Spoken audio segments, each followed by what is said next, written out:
Maligayang pagbabalik sa Rex Recap. Sa video na ito, ibabahagi ko sa inyo ang action and war movie, na pinamagatang Blood and Gold, na ipinalabas noong 2023. Nagsisimula ang pelikula sa isang mainit na habulan habang si Heinrich, isang sundalong Nazi na tinatakan bilang traidor, ay tumatakas mula sa kanyang mga kasamahan. Pinamumunuan ni Colonel Rogue, isang brutal at walang awang pinuno, ang pagtugis. Si Heinrich dahil mas marami ang kalaban at wala nang matakbuhan, sa wakas ay nahuli. Pagkatapos madakip, humarap siya sa isang paglilitis sa harap ng kanyang mga kapwa sundalo. Inakusahan siya ni Rogue ng pagtalikod sa tungkulin sa gitna ng lumalalang kawalang katiyakan ng digmaan. Ngunit ang tunay na dahilan ni Heinrich sa pag-iwan ng kanyang pwesto ay ang pagtanggi niyang pumatay ng mga inosente.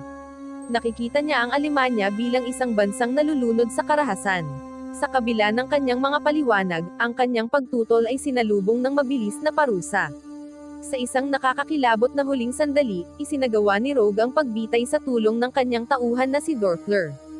Habang si Heinrich ay humihinga ng kanyang huling hininga, nasilayan niya ang mga anino ng kanyang asawa at anak na babae, ang kanilang mga mukha ay unti-unting naglalaho habang bumabagal ang tibok ng kanyang puso at humihina ang kanyang hininga. Ngunit bago tuluyang mawala ang kanyang buhay, isang mahabaging babae na si Elsa ang sumagip sa kanya. Nagkamalay si Heinrich makalipas ang ilang oras at natagpo ang nasa pangangalaga ni Elsa. Kasama ang kanyang kapatid na si Paul, na may iniindang sakit sa pag-iisip, pinagaling nila si Heinrich gamit ang mga halamang gamot at mga nakakapanatag na masahe. Habang inaasikaso nila ang kanyang mga sugat, unti-unti silang nagiging malapit, nagbabahagi ng mga kwento at natututo tungkol sa isa't isa. Samantala, hinahanap ni Colonel Rogue ang bahay ng pamilyang Lowenstein at tinatanong ang lokal na alkalde, si Robert. Ngunit nagtataka si Robert, pinaalis na niya ang mga Hudyo sa lungsod, kaya't ang natira na lamang ay mga bahay. Pinipilit siya ni Rogue na ibunyag kung may natirang gamit mula sa bahay, ngunit matagal na itong nilimeds ng mga taga-nayon. Hindi naniwala, nagpupumilit si Raj na halugugin ang mga nasirang bahay upang maghanap ng anumang mahalaga. Habang nagaganap ito, unti-unting nahahalata ang kahina-hinalang kilos ni Robert. Ang kanyang malapit na relasyon sa kanyang asawa na si Sonia ay nagpapahiwatig ng mas malalim na kaalaman sa mga lihim ng bahay. Maya-maya, habang nagsasalo-salo sina Heinrich, Elsa, at Paul, hindi maalis ni Heinrich ang tanong sa kanyang isipan, bakit siya tinutulungan ni Elsa? Mabilis ang naging tugon ni Elsa, matatag ang kanyang tinig ngunit puno ng determinasyon. Inihayag niya ang kanyang matinding galit sa mga tropang Nazi na pumatay sa kanyang ama. Kinagabihan, dumalaw sina Dorfler at Rogue sa isang kainan na pinapatakbo ni Robert. Ang init ng pagkain at alak ay pansamantalang nagbigay ng kaaliwan, ngunit dama pa rin ang tensyon. Ang mga pakikitungo ni Rogue at Robert ay nagbigay linaw sa isang bagay, ang mas mataas na ranggo ni Rogue ang nagbigay sa kanya ng kapangyarihang kumilos ng walang pag-aalinlangan.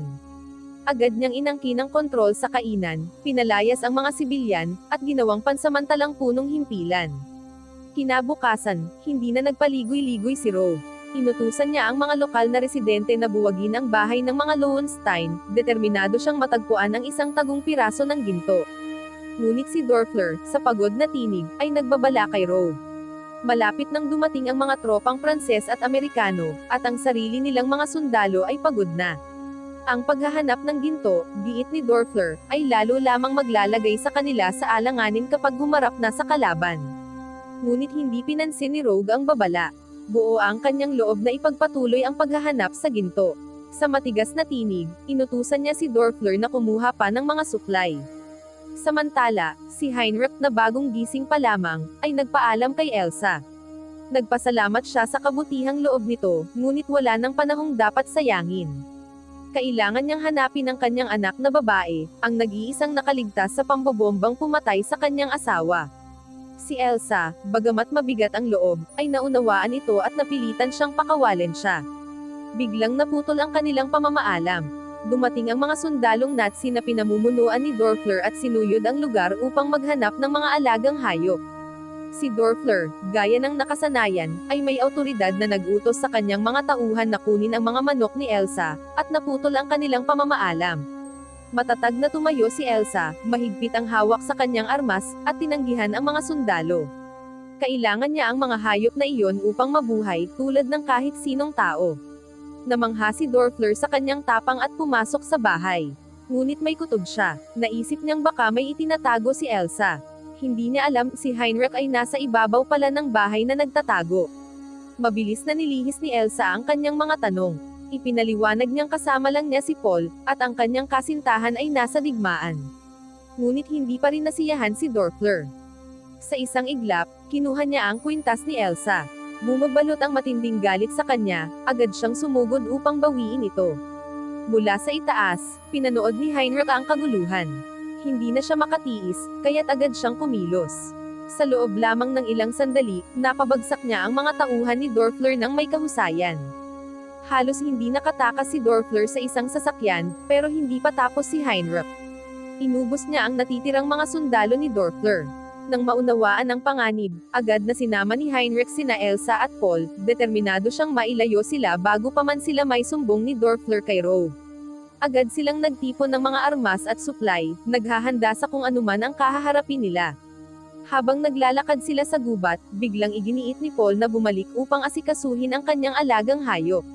Alam ni Elsa na ang pagbabalik ay tiyak na kamatayan, pero matigas ang ulo ni Paul.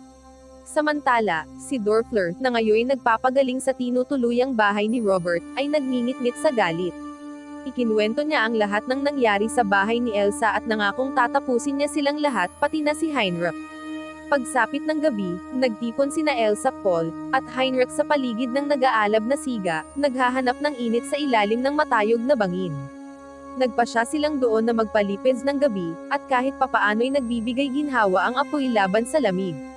Bago pa man sila makatulog, ipinahayag ni Heinrich ang kanyang pangamba. Hindi pa niya nakikita ang kanyang anak mula nang ito'y ipinanganak at natatakot siyang baka hindi siya makilala. Tahimik na tiniyak ni Elsa na magiging maayos ang lahat. Kinabukasan ng umaga, biglang nagpanik si Elsa nang mapansin na nawala si Paul sa gubat. Agad siyang naghanap. Sa huli, natuklasan niyang bumalik si Paul sa kanilang bahay upang alagaan ang mga hayop.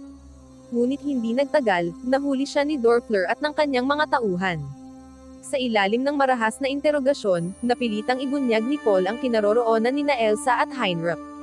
Bilang paninira sa kanyang loob, binaril ni Dorfler ang paboritong hayop ni Paul at sinunog ang kanilang bahay, kasama ang mga bangkay ng mga sundalong Nazi na pinatay ni Heinrich. Mula sa malayo, pinanood ni Elsa ng may takot at pangamba habang dinadala si Paul ng mga sundalo ni Dorfler. Ang kanyang mga sigaw ay umaalingaw-ngaw sa hangin. Samantala, si Rogue ay labis na nabigo sa kakahanap ng nakatagong ginto ng pamilyang Lowenstein. Ipinatawag niya si Robert at inusisa ito, ngunit nagkunwaring walang alam si Robert at tinanggihan ang anumang kaalaman tungkol dito. Dahil naniniwala si Rogue na hindi siya iginagalang ng mga tagalungsod, nagpasya siyang gawing halimbawa si Paul. Sa isang malupit na pagpapakita ng kapangyarihan, iniutos niyang bitayin si Paul sa harap ng publiko. Samantala, nakapasok na sina Heinrich at Elsa sa lungsod, at nakita nila ang lugar na puno ng mga tao, hindi nila alam ang malupit na kapalarang naghihintay kay Paul. Maya-maya, isang pari ang lumapit at pinigilan si Rogue sa pagbitay kay Paul. Bilang ganti, iniutos ni Rogue kay Dorfler na atakihin ang pari.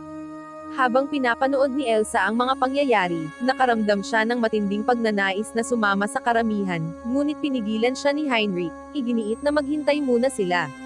Agad silang lumapit kay Irmgard, isang lokal na residente, upang humingi ng tulong.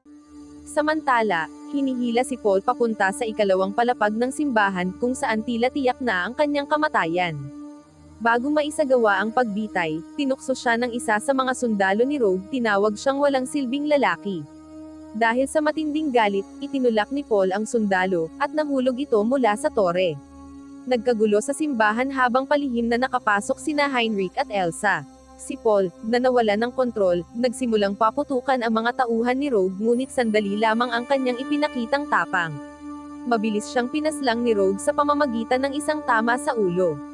Nang makita ni Elsa ang kanyang kapatid na naliligo sa sarili nitong dugo, hindi na niya napigilan na lumuha. Ngunit wala nang panahon para sa pagdadalamhati, naghahanda na si Rogue sa labas ng simbahan. Habang tinatakot ni Rogue si Robert at ang mga mamamayan, malinaw niyang sinabi na isa-isa niya silang papatayin kung walang magsasalita kung nasaan ang ginto ng pamilyang Lowenstein. Sa huli, pinaputukan ni Elsa si Rogue, sunod-sunod ang kanyang mga bala, ngunit wala ni isa ang tumama. Sa kanyang pagkabigla, sa halip na gumanti, tinitigan siya ni Rogue ng matagal, malinaw na nahikayat o naakit sa kanya. Samantala, nakapokus si Dorfler at ang kanyang mga tauhan sa paghabol kay Heinrich. Ngunit si Heinrich na laging maparaan, ay may dalang bag ng mga granada. Agad na naging isang larangan ng digmaan ang bubong ng simbahan, at isang matinding putukan ang sumiklab. Habang paubos na ang kanyang bala, alam ni Heinrich na kailangan niyang talunin si Dorfler sa talino. Naipasok niya ang mga ito sa isang sulok at inihagis ang kanyang huling mga granada. Sa tindi ng sitwasyon, gumawa siya ng isang desperado na pagtalon mula sa bubong. Ngunit sa akala niyang nakatakas na siya, sinalubong siya ng mga sundalo sa ibaba habang siya'y nasa ere. Walang pag-aalinlangan, pinabagsak ni Heinrich ang mga sundalo. Ngunit hindi madaling talunin si Dorfler. Ibinuhos ni Heinrich ang lahat sa kanilang huling sagupaan. Sa oras na handa na siyang tapusin ito, biglang umalangaw-ngaw sa kalangitan ang mga eroplano ng mga Amerikano, nagsimula na ang di inaasahang pag-atake sa lungsod. Sinamantala ni Heinrich ang kaguluhan at gumapang patungo sa bahay ni Irmgard upang magpagaling mula sa kanyang mga sugat. Alam niyang hindi na niya kayang lumaban pa sa sinumang kalaban sa kanyang kalagayan. Nakita ni Irmgard ang kanyang mga sugat at agad siyang tinulungan. Pinatuloy siya nito, ngunit ang itsura ni Heinrich ay nagpapaalala sa kanya ng kanyang anak na namatay sa digmaan sa Italia. Dumating ang pari makalipas ang ilang sandali, kagagaling lamang sa paglibing kay Paul. Nagtanong si Heinrich tungkol kay Elsa at kung bakit naroon ang mga puwersa ni Rogue sa lungsod. Nanatiling nakabitin ang kanyang mga tanong sa hangin. Ibinunyag ng pari na hinuli si Elsa, at malinaw ang misyon ni Rogue, hanapin ang ginto ng pamilyang Lowenstein. Sa silong, palihim na pumunta si Robert upang makipagkita sa kanyang dalawang kaibigan na sina Himmler at Wilhelm. Alam ng tatlo kung saan nakatago ang ginto, ngunit pinanatili ito ni Robert para sa kanyang sarili. Nag-aalala siyang baka malagay sa panganib ang buhay ng kanyang anak kapag isinuko niya ang lihim kay Rogue. Sa oras na paalis na siya, nahuli siya ni Sonia nang hindi inaasahan at sinaktan siya. Inutusan niya si Wilhelm na tapusin na ang trabaho. Samantala, si Elsa ay kasama ni Rogue sa kanyang silid, kung saan naghanda ito ng romantikong hapunan. Sinabi ni Rogue na kahawig ni Elsa ang kanyang matagal nang minamahal, isang babaeng Hudyo na hindi niya maaaring pakasalan. Ang trahedyang ito ay patuloy na sumusunod kay Rogue habang inaalala niya ang sandaling pinatay niya ang kasintahan ng babaeng mahal niya. Isang alaala na nananatili habang inilalabas niya ang singsing ng kasal, na matagal nang itinago sa kanyang nabutas na kaliwang mata, at inilagay ito sa daliri ni Elsa habang siya'y nakaluhod sa harap niya. Samantala, pinag-uusapan ng pari at iba pa ang kapalaran ng pamilyang Lowenstein, ang nag-iisang pamilyang Hudyo sa bayan. Pinagninilayan nila ang mga karumal-dumal na ginawa ng rehimen ni Hitler, ang maling pag-uusig sa mga inosenteng tao tulad ng mga Lowenstein na nakaranas ng marahas na katapusan sa gitna ng kaguluhan. Nadiskubre ni Sonia at ng kanyang grupo ang isang piraso ng ginto at itinago ito sa isang libingan, na may balak na kunin ito muli sa hinaharap. Ngunit nang bumalik sila, ang libingan ay naglalaman lamang ng Biblia. Sa kanilang pagkagulat, nalaman nila na inilipat ng pari ang ginto at itinago ito sa simbahan. Naniwala si Heinrich sa pari upang ibigay ito kay Rogue na umaasang mabibili nito ang kalayaan ni Elsa. Habang natutulog si Rogue, tahimik na umalis si Elsa. Habang papaalis siya sa silid, napansin niya ang isang kakaibang singsing sa daliri ni Rogue. Maingat niya itong binuksan at natuklasan ang isang nakatagong gamot. Nang siya'y aalis na, nagising si Rogue. Mabilis ang pag-iisip ni Elsa kaya nagpanggap siyang makipagbakbakan, hinalikan siya at lihim na inilagay ang lasong gamot sa bibig niya.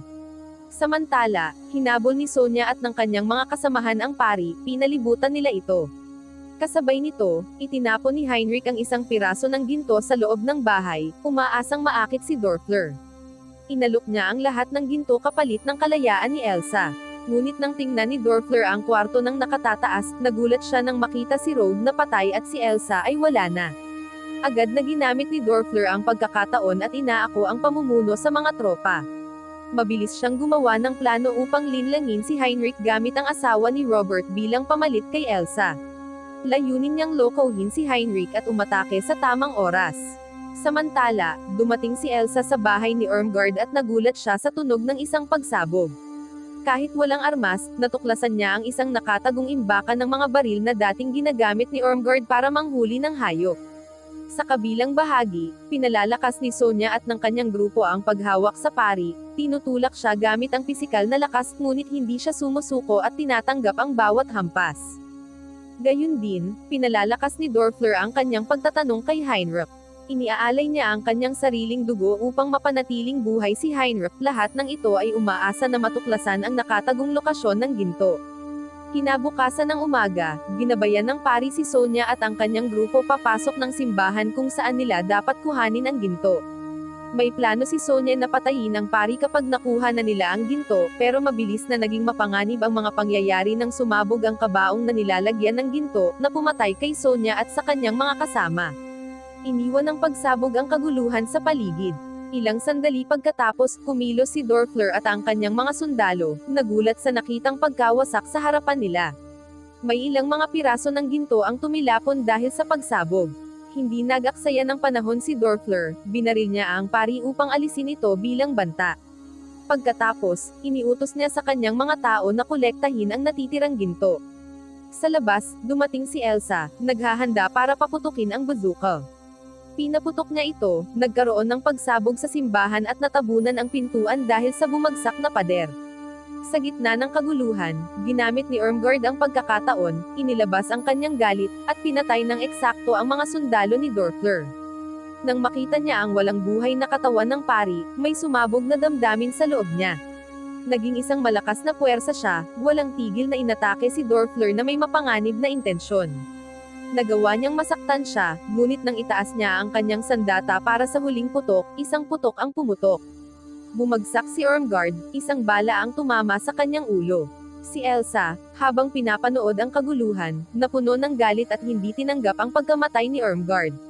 Pumasok siya sa isang matinding palitan ng putukan, pinatay ang mga tao ni Dorfler isa-isa. Ngunit sa kabila ng tinamon niyang tama, bumangon si Dorfler na may panibagong lakas, pinabagsak niya si Elsa. Kampante sa kanyang tagumpay, nakatayo siya sa ibabaw ni Elsa, handang tapusin ang kanyang sinimulan. Si Heinrich pinalakas ng isang bigla ang lakas, nilapitan niya si Dorfler ng may matinding galit na tila parang isang lobo. Sa huling kilos ng paghihiganti, nilabanan niya si Dorfler ng walang awa hanggang sa hindi na ito gumagalaw. Sa kanyang huling galit, ipinasok ni Heinrich ang ginto sa bibig ni Dorfler, isang malupit na simbolo ng kanyang tagumpay. Mabilis siyang tumakas kasama si Elsa palabas ng simbahan, iniwan ang kaguluhan sa likod. Samantala, nakita ng mga natitirang tauhan ni Dorfler ang pagkakataon para sa kanilang sarili. Inakala nila na ang natitirang ginto ay magpapayaman sa kanila, ngunit maikli lamang ang kanilang pagdiriwang. Bigla na lang lumitaw si Sonya mula sa mga anino, may bitbit na baril. Pinuksan niya ang mga sundalong Nazi at inangkin ang ginto para sa kanyang sarili, pagkatapos ay nawala sa dilim. Ngunit ang bagong yaman ni Sonya ay may kapalit na mataas na presyo. Natuklasan siya ng mga sundalong Amerikano, na nakakaalam sa balita tungkol sa pagkamatay ni Hitler. Gamit ang kanilang mga tangke, pinasabog nila ang sasakyan ni Sonya. Ang ginto ni Sonya, na tiket sana sa bago niyang buhay, ay napunta na ngayon sa mga kamay ng mga Amerikano. Sa huli, inimbitahan ni Heinrich si Elsa na sumama sa kanya sa paglalakbay papuntang Hagen kung saan muling magkikita sila ng kanyang anak na babae. Lubos ang kanyang saya dahil muli na niyang nakita ang kanyang anak at ang puso ni Heinrich ay napuno ng pag-asa. Nagtapos ang kwento sa isang positibong nota na nagbigay ng kapanatagan sa kanilang magulong paglalakbay. Wow naman! Doon nagtatapos ang pelikula mga idolo, salamat sa inyong panonood.